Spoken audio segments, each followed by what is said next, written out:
Are you cute?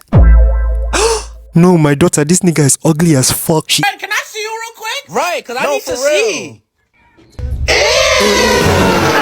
There's a quick announcement at the end of the video. Enjoy. The movie begins in France and we get a story of a spoiled prince who was chilling at his castle when one night an old lady with wrinkly skin came to the castle and asked if she can sleep over with a rose as payment, which, first of all, in this economy, a rose as payment is crazy. And secondly, you're a stranger. Why would he let you into his house? Anyways, he sees that she's ugly as fuck and says no, as every normal person should. Then because this is a Disney movie, old ugly lady turns into young fine magical lady. Then when the prince tried to apologize, she turned him into Mr. Beast for not showing her love, which again is not fair. She cursed him because he refused to let a stranger into his house. How does that make any sense? Anyways, she also put a spell on everyone who lived in the castle, so he locked himself in the castle with a magical mirror as his only way of reaching the outside world. The rose she gave him had some magical conditions, so basically it bloomed till he was 21, and if he learned to love someone before the last petal fell and she also loved him back, then he will turn back to normal. If not, he will remain a beast forever. And with some ChatGPT research,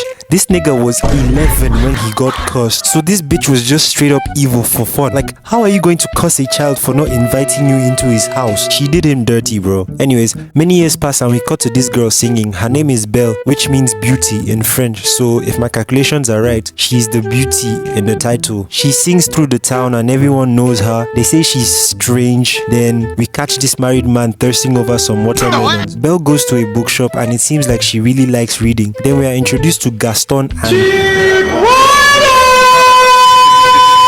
like this nigga rides Gaston's dick more than Paul Heyman rides Roman Reigns, bro. Jesus Christ, I've never seen this many tricks being done on someone's meat before. There's pubic hair in his teeth, bro. Gaston says he wants Belle to be his wife as he also shoves his own dick up his ass. Gaston pulls up on her, swipes her book and tells her that it's not right for a woman to read. Those were his exact words in the movie. I don't know how Disney got away with this. Anyways, she runs over to her father, who is the French version of Donald Davenport. OGs remember lab rats. So her father is an inventor who is working on this woodcutter device. Then she starts talking about how she doesn't feel like she fits in. They chat for a bit. His machine starts working, so he leaves to a science convention thing that's happening in, I guess, in another village. He gets very far, but then he gets lost. His horse tries to go left, but he wants to go right, down that path that nothing bad could ever happen on. They go for a bit, then he starts blaming the horse for getting them lost. Like, nigga, are you dumb? Rema's friends come out to play with them, so the horse panics, throws him off and ditches his ass in the middle of nowhere. Fuck no, baby. Luckily for him, some wolves pull up and try to send him to his ancestors. Then he stumbles upon a gate. What's wrong, okay? When I came down and breaks in right before he could become a hashtag. And if you don't know by now, this is the Beast Castle and it starts raining conveniently, so he runs to the door, knocks, the door opens, so he goes inside, dripping all over Mr. Beast Versace carpet. Then he starts hearing voices, but it's not the schizophrenia, it's actually these two, Clockman and Candle Nigga. Candle Nigga says he's welcome to stay in the castle, then he freaks out at the discovery of a talking candle. Mr. Davenport tries to find the science behind their existence, including molesting Clockman. They take him to get warm while Mr. Beast watches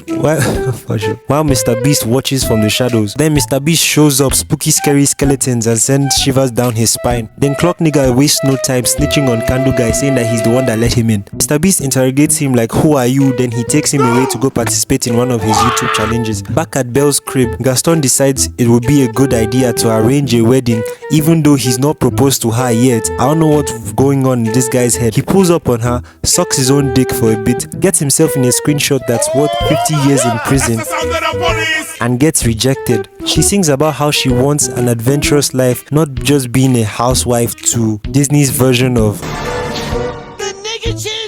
her father's horse comes back, and obviously, with her father nowhere to be found, she tells the horse, yes, the animal, to take her to him, which he does, but that doesn't make sense because the horse ditched him a while back before he found the castle. Anyways, just like her father, she breaks into a stranger's house. She moves around looking for her father, while the household items rejoice because a female has not been seen around this vicinity for years.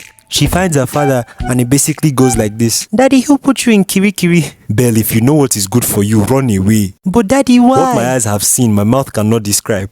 I cannot leave you here. Who be this one again? Jesus. She begs him for her father's freedom, then offers herself in his place. He says if she does that, he'll let her father go, but she'll stay in the castle forever. Then she's like, are you cute? No, my daughter, this nigga is ugly as fuck. She agrees and Mr. Beast wastes no time in accepting the offer. He takes her dad, puts him in an Uber and sends him home. He pulls up on Belle and she's all sad because he didn't let her say goodbye to her dad. Like, bro, relax. She's acting as if she's never going to see her dad again or something. Anyways, he takes her to her new room and tells her she's free to go anywhere in the castle except the West Wing. Then he brings her to her room and orders her to have dinner with him. And look at this drama queen. She willingly took her father's place and now she's crying.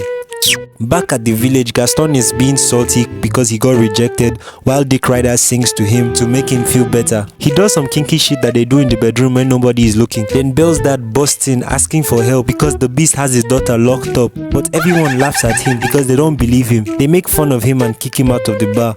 Oh my god. Oh my god. Gaston then makes up a plan to use Belle's dad's unbalanced mental health to do something that he whispers in Dick Ryder's ear. Back at the castle, Belle is getting used to talking objects awfully quickly. Meanwhile, the tea in this cup's skull disappears and appears in between frames. The beast is busy being impatient because Belle isn't down for dinner yet. Then Candle Nigga says she could be the one that could help break the spell. And my man says she's too beautiful to be with a beast like him. They tell him personality solos looks, but I say money solos both those things. He's low-key scared because he doesn't know how to talk to a woman. Then the talking clock nigga comes in and says she's not coming for dinner. So the nigga runs on all fours to her bedroom and knocks. But she says she's not coming out. He lowers his tone and she still says no. So he throws a little tantrum like a child and runs to go beat his meat aggressively. He uses the magical mirror to eavesdrop on her, saying she doesn't like hairy guys. Later in the night, Belle leaves the room and we see Candle Nigga fucking a duster. She says she's hungry, but the beast said if she doesn't eat with him, she doesn't eat at all. They sing a longer song where she doesn't get to eat anything. They just waste hella champagne. Then she asks Clock Nigga for a tour of the castle. But then she starts wandering towards the West Wing and keeps going while these two try to stop her. Then she dribbles them and goes there anyway, even though the beast specifically told her not to go there. He said she was free to move around anywhere in the castle except the West Wing. That's where her curiosity led her.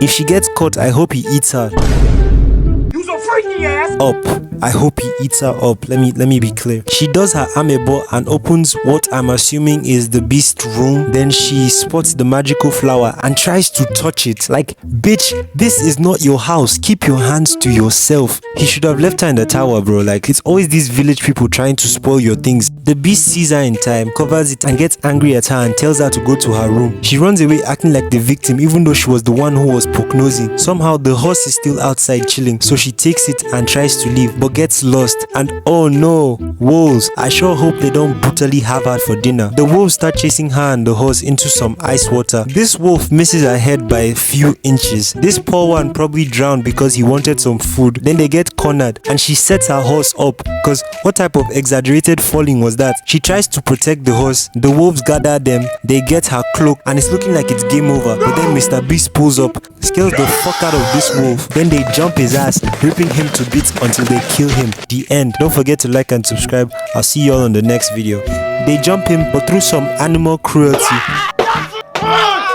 the wolves get scared and run away. He's really beat up though, so he passes out, and this selfish neglect is really out here contemplating if she should help him or not. He saved your life. Anyways, she somehow gets him on the horse. I don't know how, but they take him back home to get his wounds treated. They argue a bit and she somehow makes it look like it was his fault when she was the one who couldn't listen to a simple instruction. But then she thanks him for saving her life. Meanwhile, back at the village, Gaston is scheming with this asylum warden guy to basically put Belle's father in the asylum unless she marries him. So they pull up to his crib right after he leaves to go get his daughter by himself. And cause he's not around, Gaston tells Dick Ryder to wait there until they come back. At the castle, the beast is falling in love, so he plans to do something nice for her. He takes her to this big ass library with all these books and she loves it. They eat gari together, but my brother obviously loves it more than her. They feed birds together, she falls for him, they play together in the snow, they read together, blah blah blah. The objects of the household sing about how if Belle falls in love with the beast,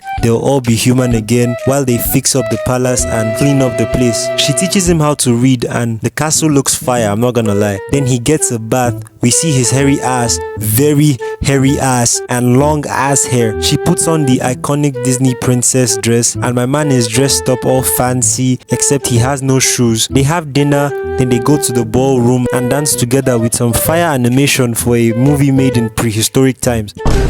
He asks her if she's happy with him and she says yes. Then she asks if she could see her father again. So he gives her his magical mirror and she uses it to see him 75% dead, and out of love he releases her and says she can go meet him. Then he lets her keep the mirror to remember him. Then she leaves. Clock nigga asks him why he would let her go and he says it's because he listened to that one song about missing the sun when it starts to snow. She ends up finding her dad knocked out in the middle of bumfuck nowhere, so she takes him home. This little shit goes to call Gaston. Meanwhile, Belle is telling her dad that the beast is different now and he let her go. When this teacup comes out of her bag, which how exactly did it have time to hear the news of her leaving and somehow make it into her bag before she left? Anyways, while they are reuniting, this nightmare fuel looking skinny Santa Claus with no beard pulls up talking about some "I'm here to collect your daddy," trying to put him in an asylum. Dick Ryder asks him how big was the beast, trying to make him sound crazy in front of everyone. Then they take him and Gaston tells her that he can have her father released if she marries him. She says nah, gets the magical mirror and asks it to show her the beast. She shows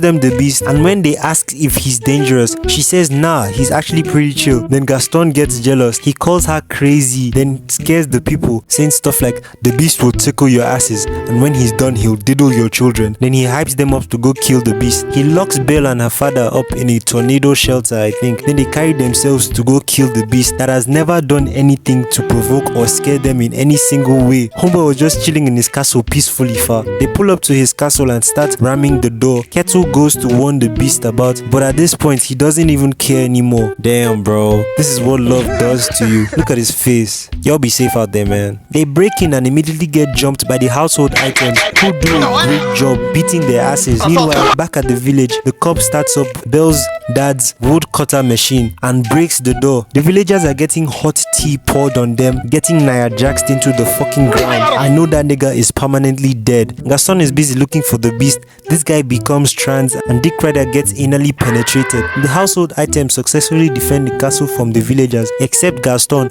who finds a very sad beast who doesn't even want to fight. He gets shot and pushed out of a window, and I'm sure Gaston's dick is hard right now for beating up an opponent who isn't fighting back. He tries to finish him, but then Belle arrives and provides my boy with that good old horse boost. He cannot afford to look sorry in front of the baddie right now. Finally, the beast starts fighting back, more like they've pushed themselves around, but then the beast gets cornered and nods this nigga's mouth. Then he chokes him while he begs for his life, like, "Don't drop me please, I'll suck your dick," which I guess worked somehow. He tells him to get out, and when my boy turns around to make sure the hoes were watching, he gets stabbed. But then as fate would have it, Gaston loses balance and falls to his very much deserved death. Belle helps the beast get on the balcony when my guy is bleeding and she's hugging him. Nigga, call an ambulance. Why is she so stupid? She tries to give him hope, but my man knows he's finished. He dies, and he was just chilling in his castle, man. Like, they did him dirty throughout the whole movie. But then she says she loves him right before the last petal fell, and somebody say hallelujah, cause Disney magic starts happening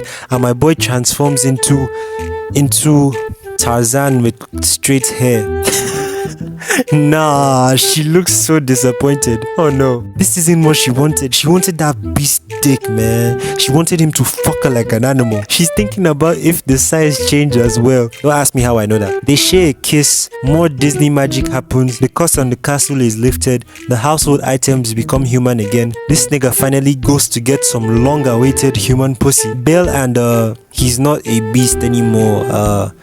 So nigga, yeah, Belle and nigga dance. I don't know where all these random niggas came from, but they all lived happily ever after. Moral of the story, the real villain of the movie was the witch from the beginning, bro. She punished a child for being cautious of strangers. Yo, how are you guys doing? I hope you're doing good. Quick little announcement, your boy's in uni now, so yay, woohoo. Yeah, so my upload schedule is going to be like deep fried because I have to focus on school and my studies. You guys are like my little family online, so I'm trying to be honest with you because the love and support I get on this channel is like insane, and I appreciate each and every one of you.